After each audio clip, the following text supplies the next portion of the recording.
Allez, alors on y va. Écoutez, ce soir, comme je dis dans le petit texto, c'est le dernier de l'année. Donc on va essayer de faire des belles choses, Bezrat Hashem. Il y a une belle matière et puis on va passer un gros, dans quelques instants, dans quelque chose de mamache, vraiment des clés, les clés, je l'appelle toujours comme ça, les clés du bonheur, mais c'est vraiment quelque chose de très très très important pour chacun. Et donc ça va nous permettre, alors attendez, je baisse un petit peu la caméra, comme ça on me voit mieux. Ouais, super, vous avez vu, on a mis la terre derrière nous, comme ça on est prêt. Alors on y va, on est page 58, si ma mémoire est bonne, et on démarre à l'homme spirituel. Ça va, tout le monde m'entend bien? On n'a pas de problème? Bon, ok. Alors, un lien ferme relie l'homme d'une génération à l'autre.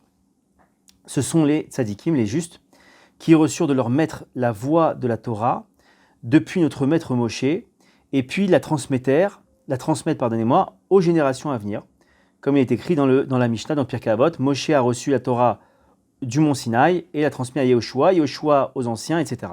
Ce sont ces tzadikim, c'est juste qui guident l'homme dans la compréhension de la Torah, des commandements et du but de la vie dans son ensemble. Très important. Pourquoi très important? Parce qu'on voit qu'il y a une chaîne qui ne s'est jamais cassée depuis la transmission de la Torah, qui s'est fait devant 600 000 personnes. Donc, niveau témoignage, je pense qu'on est dans quelque chose de quand même bien. Et on voit que cette transmission-là, elle s'est transmise, on va comprendre pourquoi après, mais elle s'est transmise de tzaddik en tzaddik. Donc on voit que Moshe a transmis à Yehoshua, etc., et aux sages et aux anciens, etc. Et donc c'est important parce que ces tzaddikim-là, ils ont une vision, c'est nos guides. C'est nos guides parce que c'est eux qui sont connectés avec la réalité, qui est la Torah, qui est Hachem.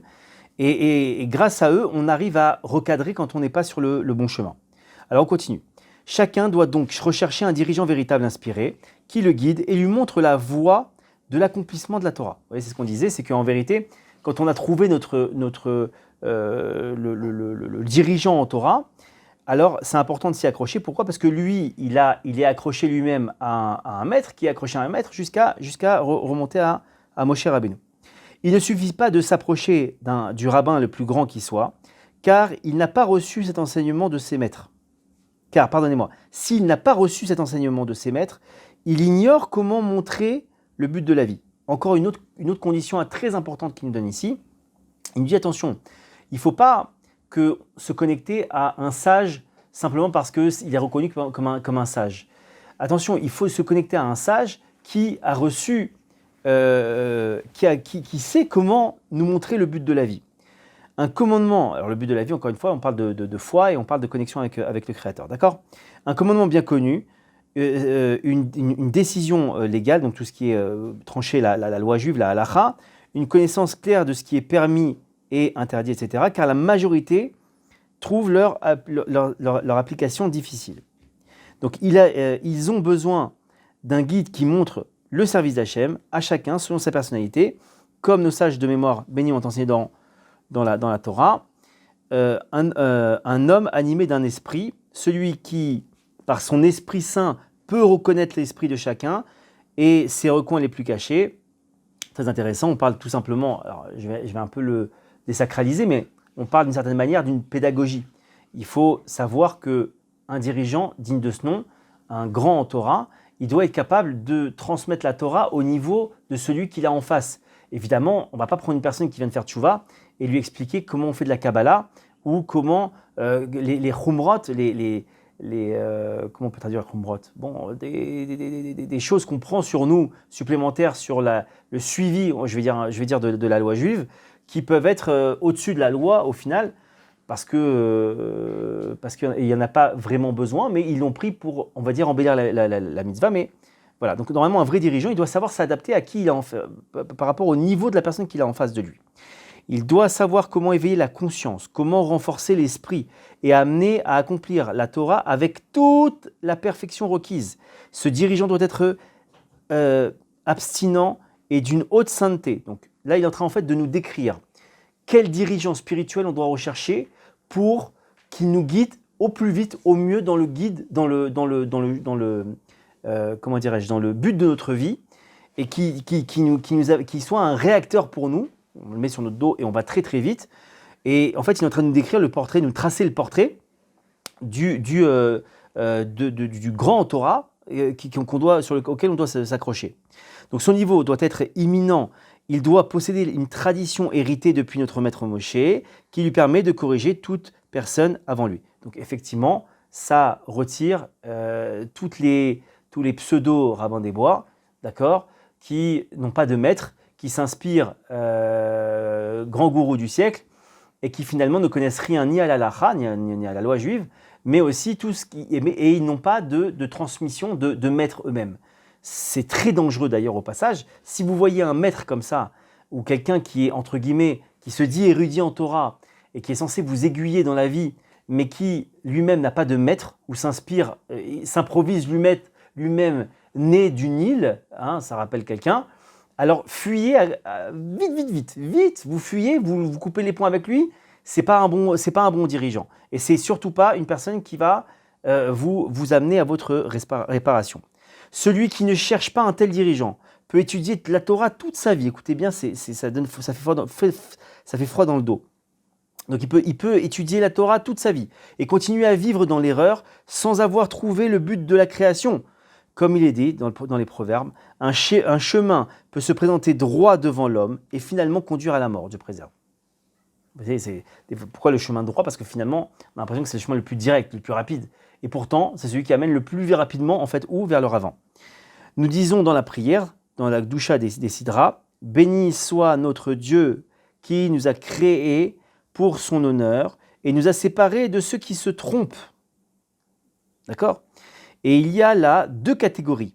Ceux qui s'égarent complètement de la voie de la Torah et ceux qui sont engagés, mais en vérité s'égarent parce qu'ils ne cherchent pas celui qui pourrait les guider dans la pratique de la Torah. C'est incroyable ce qu'il vient de dire. Pourquoi c'est incroyable? Il vient de nous dire une chose qui est très importante. Il nous dit qu'en fait, une personne qui, on va dire, qui est éloignée de la Torah, non, une personne qui est dans le chemin de la Torah et qui finalement n'a pas vraiment de maître, s'inspire lui-même, se prend pour, croit tout savoir. Au passage, on verra sûrement, je crois que c'est dans la Journée de la foi qu'il en parle, mais sachez que comment on peut savoir qu'une discussion est stérile avec une personne à partir du moment où la personne nous dit « je sais ». Une personne, quand elle dit « je sais », c'est sûr qu'elle ne peut pas être réceptive au message qu'on souhaite lui transmettre.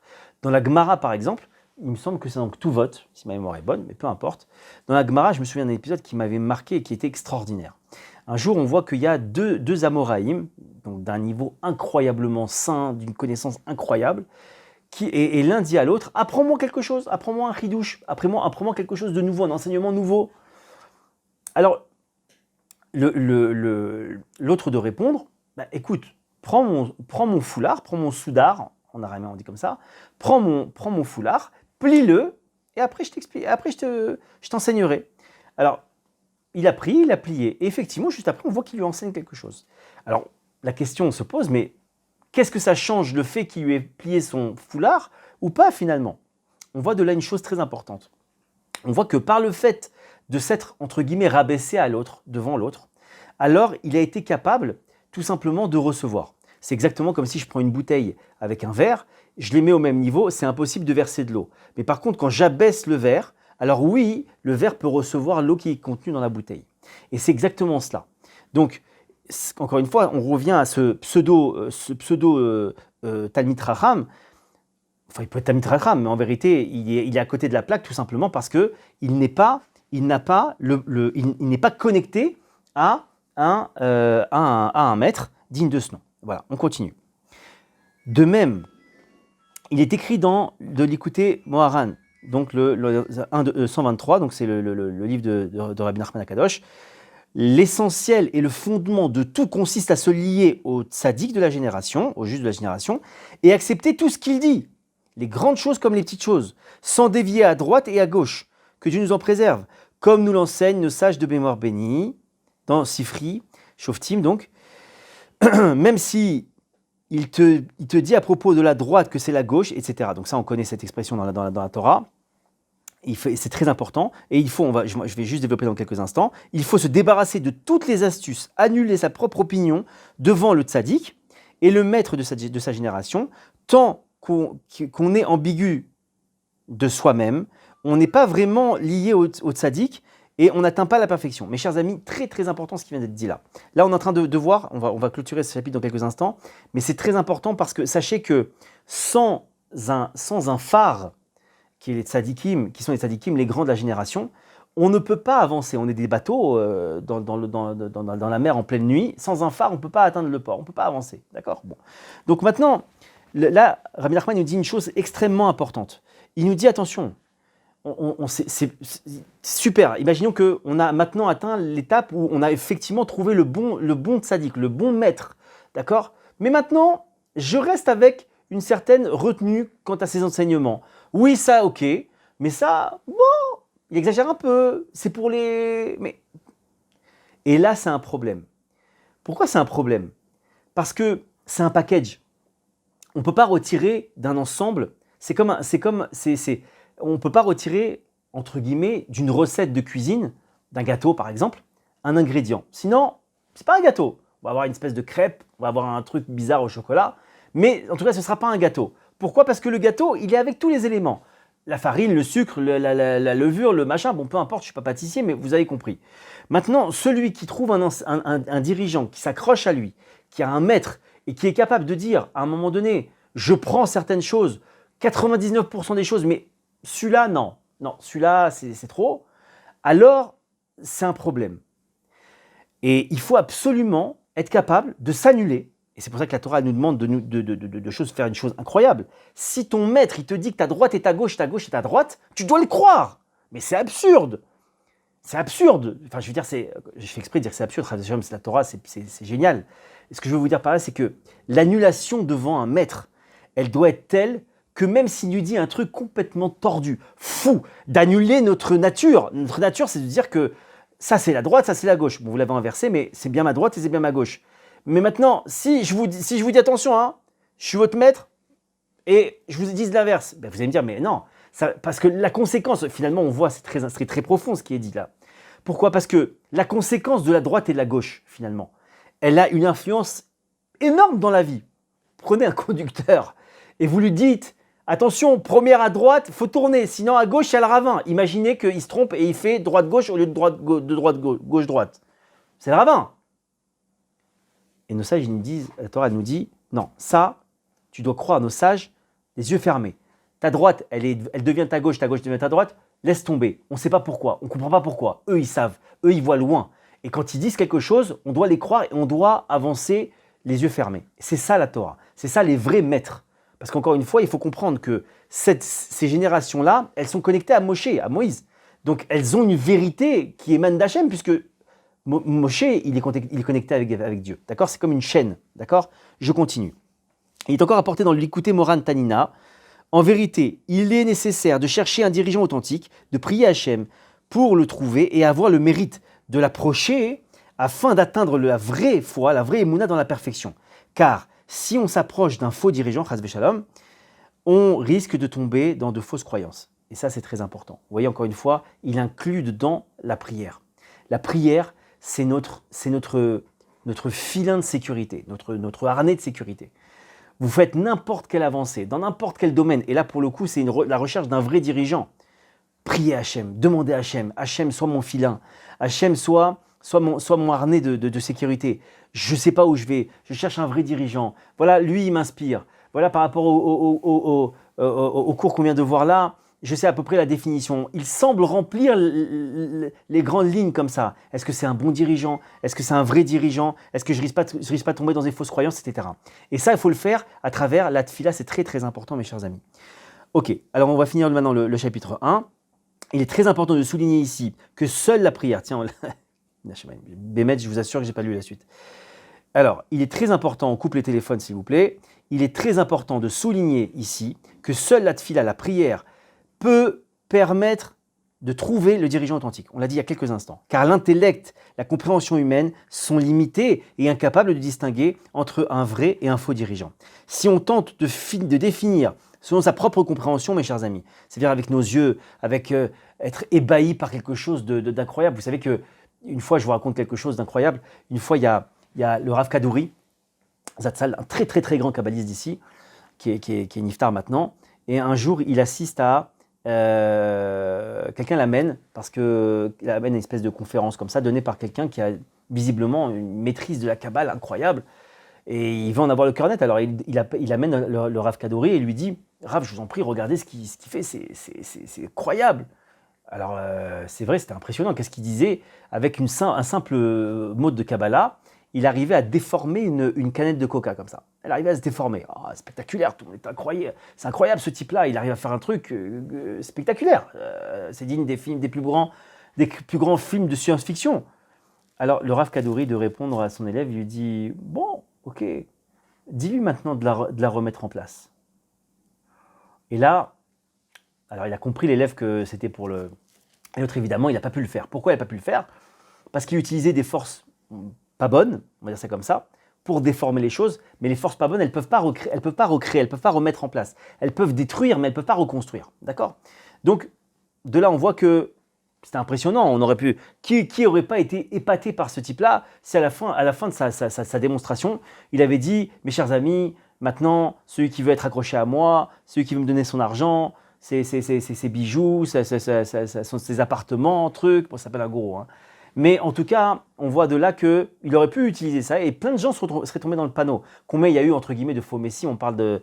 Bon, on ne va pas en parler ce soir, mais en tout cas, qui avaient BMF, qui faisaient des choses incroyables. Mais il faut comprendre que c'est presque certain que les personnes qui se sont accrochées à ces bonhommes-là, je ne vais même pas appeler ça des raves, des bonhommes, c'est sûr qu'ils n'ont pas prié. Et même s'ils se sont accrochés à lui, ils ne sont pas validés cet accrochage avec la tfila. Alors je continue. Seul celui qui est suffisamment fort et s'éloigne de tout soupçon de discorde, incroyable ça, celui qui dit, mes chers amis, un autre trait de caractère d'un dirigeant vrai, il fuit la discorde. Il fuit la discorde. Si vous avez un barbu avec 15 chapeaux, une barbe qui traîne par terre, des péotes longues comme la tour Eiffel, et qui tire à droite à gauche sur tout le monde, ou qui fait du lachonara, ou qui au nom de je ne sais quoi ou je ne sais qui cherche la discorde, fuyez mes chers amis. Vous ne verrez jamais un Rav Kanevski, vous ne verrez jamais un Rav Arouche, vous ne verrez jamais un Rav Steinman Zatzal ou n'importe quel haut dirigeant digne de ce nom chercher des querelles, rentrer dans des marloquettes. Ils fuyaient ça, ils n'avaient pas que ça à faire, c'est du bitouzman, notamment... On aura l'occasion d'en parler. Sachez que Rabbi Nachman il est très sévère là-dessus et il dit que c'est un signe qu'au fond de ces personnes-là, il y a une déviance sur la partie de pureté, on va dire ça comme ça. Vous avez compris de quoi je parle. Et donc, c'est très important de s'éloigner de ces gens-là. Donc, il ne doit pas y avoir de discorde. Il respecte chaque juif. Et à plus forte raison, chaque groupe et dirigeant d'Israël.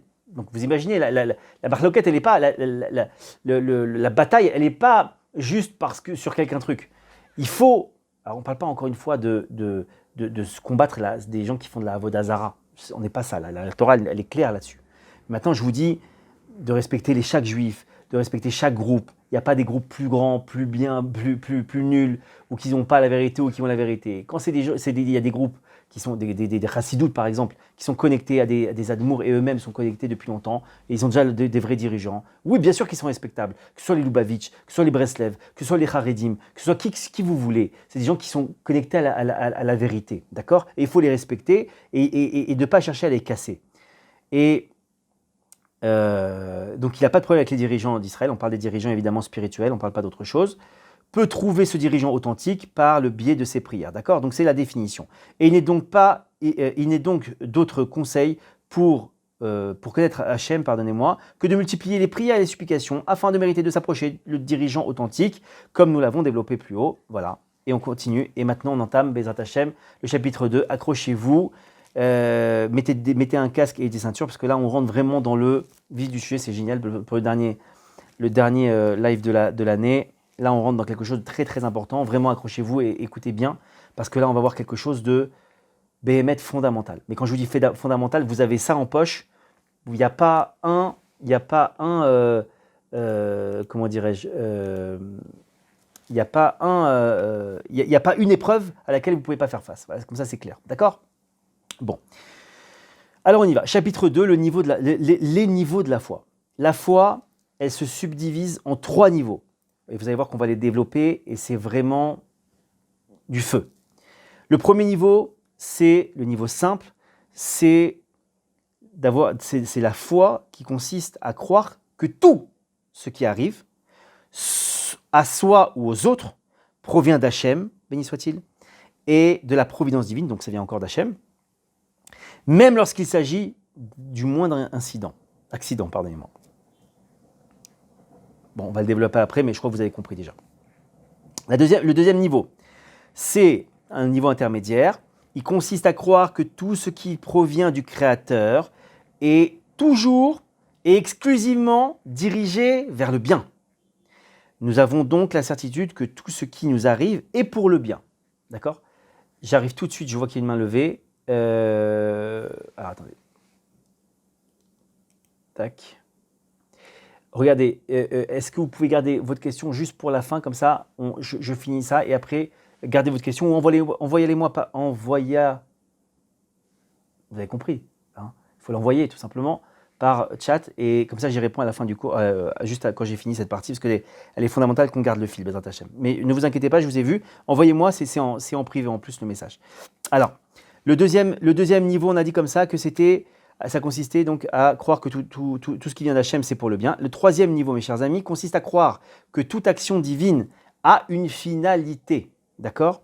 Et qu'il faut rechercher les moyens de reconnaître et de connaître Hachem dans tout ce qui arrive. Donc, quand on parle de niveau de foi, sachez que finalement, on va le traiter dans quelques instants, mais en vérité, c'est une espèce de... On passe des étapes, on passe des filtres, d'accord? Chaque filtre, il doit être passé, obligatoirement passé. Si on ne le passe pas, on ne peut pas passer à l'étape on peut pas passer à l'étape suivante. Je reprends dans l'ordre. Si je veux absolument me convaincre que tout ce qui vient d'Hachem, c'est pour le bien, déjà il faut que je sache que tout vient d'Hachem. Ça vous paraît peut-être absurde, mais vous allez voir qu'en développant, on va voir que c'est fondamental d'avoir cette logique-là. Donc je continue. Donc en vérité, ces 3 niveaux de foi n'en forment qu'un seul. Il s'agit de croire qu'il n'existe rien sans Hachem, que tout ce qui arrive dans le monde est dirigé par la providence divine, et que, puisque tout provient d'Hachem, tout est pour le bien. Le but de l'entière création étant d'apporter le bien aux créatures, et que tout existe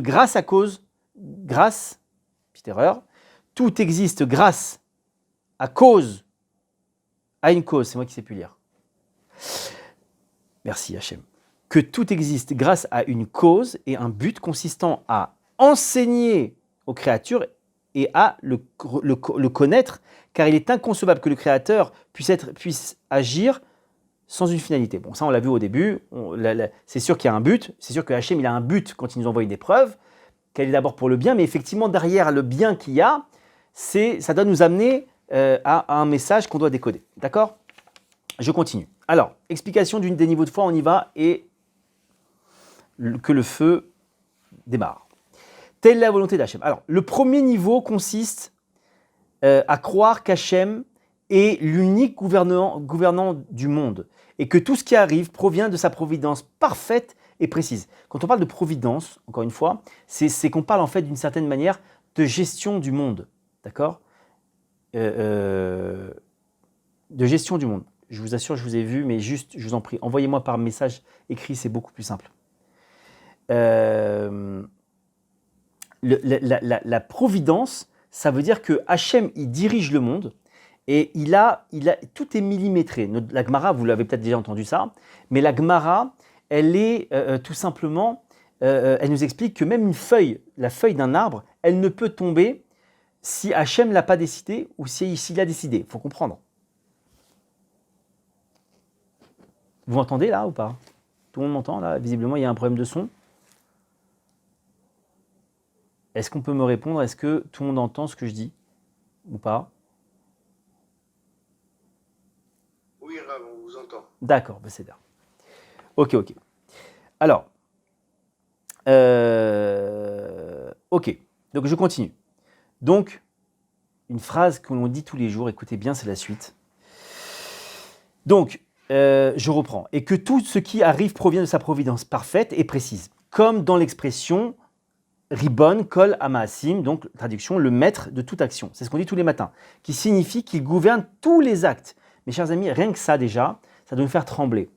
De là, on comprend qu'aucune action, écoutez bien, aucune action, d'accord, même celle-là, là, ça, aucune, même ça, elle passe à travers les mailles du filet d'Hachem. Même ça, ça a été voulu par Hachem. Même ça, ça a été orchestré par Hachem. Et même ça, je n'aurais pas pu le faire si Hachem n'avait pas autorisé à ce que je le fasse. Il faut comprendre que c'est grave, parce que en vérité, vous comprenez que là, notre champ d'action, il est, mais on va en parler, mais c'est presque microscopique, d'accord? Bon. Et c'est ce qu'on dit tous les matins au passage. Regardez ce qu'on appelle les psoukés des Imra. Vous trouverez Ribon kol amaasim, on dit tous les matins, et ça veut dire qu'il gouverne tous les actes. Les 13 attributs de foi, c'est ce qu'on dit à la fin de la tfila. De la foi que le Rambam Maïmonide, qu'on lit donc chaque jour, il rappelle quoi? Je crois d'une foi sincère, parfaite, que le Créateur crée et gouverne toutes les créatures. Quand on parle de toutes les créatures, attention, hein, c'est pas l'homme, hein, c'est pas que l'homme, hein, c'est le microbe, le corona, d'accord? Et qu'il agit seul, il n'y a plus lui, il ne demande la permission à personne, c'est lui le boss, c'est lui le patron, c'est lui qui dirige tout au micro-millimètre. Il n'y a rien qui échappe à Hachem, rien. Et celui qui croit autrement que ça, il n'est pas dans la Emouna, il n'est pas dans la foi. Dans le passé, dans le présent, dans le futur, donc même dans la notion de temps, d'accord? Donc on a vu la notion d'espace, maintenant on voit la notion de temps. Il n'y a pas un temps qui peut échapper à Hachem. Depuis la création à l'infini, de l'infini à l'infini. Voilà, c'est plus simple comme ça. Il n'y a pas une goutte de temps, un laps de temps qui peut échapper au contrôle d'Hachem, d'accord? Et dans lequel on peut agir sans l'autorisation et sans que Hachem ait mis son grain de sel dedans, si je puis dire. En d'autres termes, tout ce qui se fait dans le monde, de la plus petite chose à la plus grande, est accompli par Hachem. C'est accompli par Hachem. C'est pas par nous, c'est pas par notre voisin, c'est pas par la police, c'est pas par les Chinois, c'est par Hachem. C'est très important. Il est donc nécessaire que tu crois que tout ce qui t'arrive dans tous les domaines spirituels, matériels, soit des accidents de la nature, soit des hommes ou toi-même, d'accord? Il y a 3 registres où sont inclus les accidents du monde. Tout, sans exception, provient de la volonté. La volonté, ça veut dire qu'on lui a demandé la permission et il a dit « Je veux, c'est ma volonté, je veux qu'il arrive ça à cet individu. Je le veux. » Volonté d'Hachem. C'est pas un hasard. Tout, sans exception, provient de la volonté d'Hachem. En d'autres termes, tout est la volonté d'Hachem. Mes chers amis, ça, si on l'a capté, rien que ça là, on ne peut plus accuser quelqu'un, on ne peut plus accuser sa femme, on ne peut plus accuser la police, on ne peut plus accuser les gouvernements, on ne peut plus accuser le corona, on ne peut plus accuser qui que ce soit, on ne peut plus rien faire que de dire ça vient d'Hachem, il n'y a rien, puisque tout est demandé à Hachem, il n'y a pas une chose dans la création qui ne demande pas son autorisation à Hachem pour pouvoir faire quelque chose. Encore une fois, nous, on croit que quand on fait ça, on n'a pas demandé à Hachem, mais c'est faux. C'est faux. Hachem nous a donné l'autorisation de faire ça, je vous le garantis. On vient de le lire. Je continue.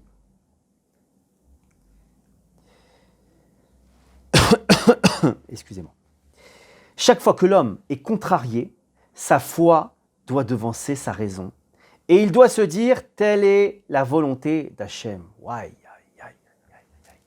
Mes chers amis, quand il nous arrive ce qui peut nous arriver, d'accord?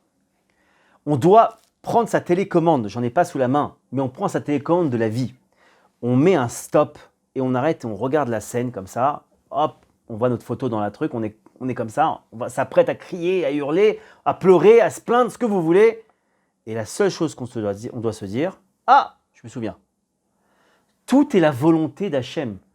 Donc, c'est Hachem ça. Donc, allons plus loin.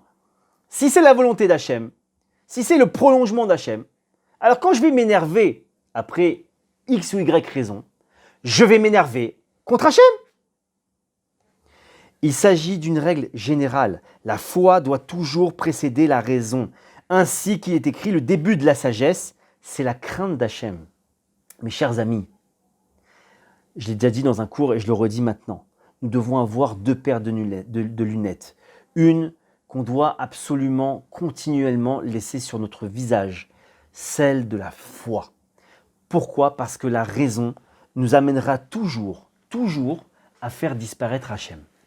Parce que la raison, elle n'est construite que sur une nature, sur des limites, sur une conception avec laquelle on nous a bourré le crâne depuis notre tendre enfance, à travers des émissions, à travers une éducation, à travers un monde pas juif, on va dire ça comme ça, avec une culture pas juive, d'accord ? Mais il faut remettre les choses dans leur contexte. La culture juive, mes chers amis, la vraie, vraiment, le fondement, c'est la sagesse.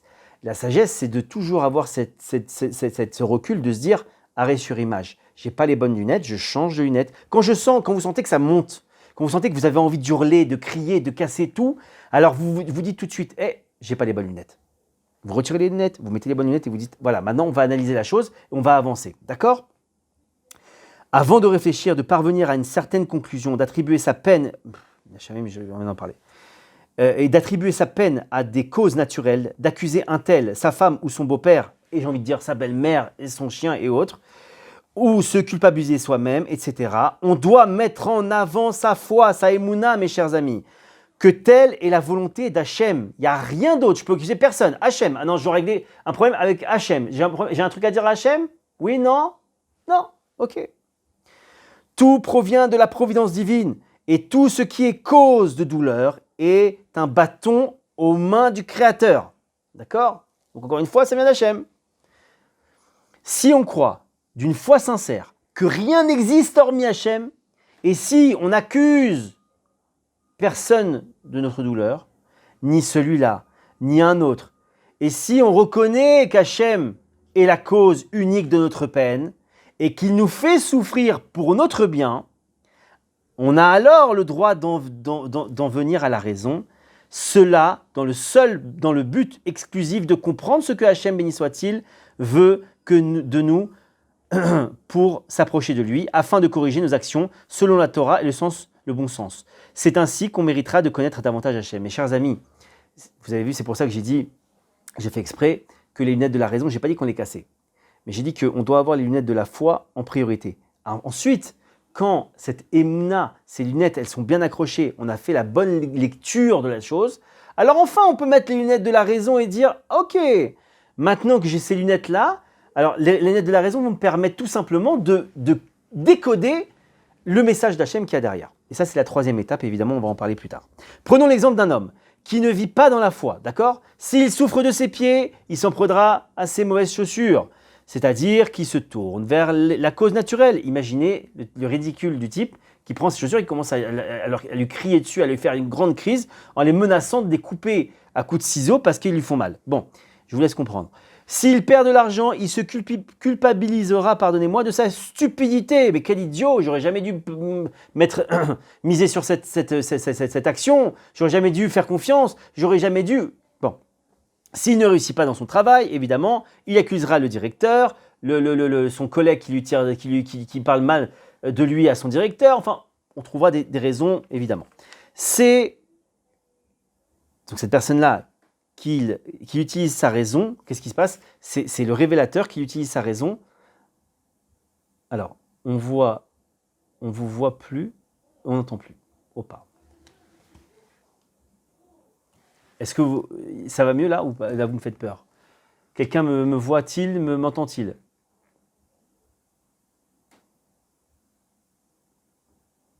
Non, c'est bon. Ok, bon. Alors, je continue. Donc, si on croit d'une foi sincère que rien n'existe hormis Hachem, et... Non, on a dit, pardonnez-moi. Non, je me suis trompé, excusez-moi. Où sommes-nous? Oui. Donc il accuse ce truc. Donc son directeur, c'est qu'il utilise sa raison avant la foi, car bien qu'il soit plausible que ses chaussures soient mauvaises, qu'en vérité il se conduit stupidement, ou que son directeur ne soit réellement pas apte à sa fonction, en fin de compte, ce ne sont là que des causes apparentes qui dépendent toutes d'Hachem, qui les dirige et les manipule afin d'éveiller l'homme à s'améliorer, ce qui est bien plus pénétrant. Donc, pardonnez-moi, ce qui est bien plus pénétrant que la compréhension superficielle des erreurs et des égarements. Vous avez vu que c'est très important. Voilà, il a dit, et j'arrête là pour qu'on laisse place aux questions, mais pour qu'on laisse place aux questions, mais vous l'avez vu ici, que lorsque, c'est quoi le signe, le révélateur qu'on a, on n'a pas les bonnes lunettes, c'est-à-dire celle de la raison, sur une chose qui nous arrive, bah c'est tout simplement qu'on commence à accuser les autres et on n'a pas mis Hachem dedans. D'accord? Parce qu'en fait, si on avait mis Hachem, on aurait remonté d'un cran. C'est quoi remonter d'un cran? Bah, c'est tout simplement que je comprends que tout est la volonté d'Hachem, tout vient de la volonté d'Hachem, donc tout a été orchestré par Hachem. Donc encore une fois, je dois toujours monter d'un niveau. C'est celui de ne pas m'arrêter au bâton, mais à Hachem tout simplement. Donc je finis ce petit paragraphe et après je laisse place aux questions. La bonne méthode consiste à faire précéder la foi avant l'intellect, c'est-à-dire qu'il faut croire qu'Hachem veut que je souffre, d'accord? Bon, bien qu'en fait, c'est pas tellement bien traduit, mais enfin bon, bref. Hachem, béni soit-il, veut que je perde de l'argent, un avancement. L'homme doit d'abord croire que tout est dirigé vers le bien, et c'est seulement ensuite qu'il doit utiliser sa raison pour comprendre ce qu'Hachem veut de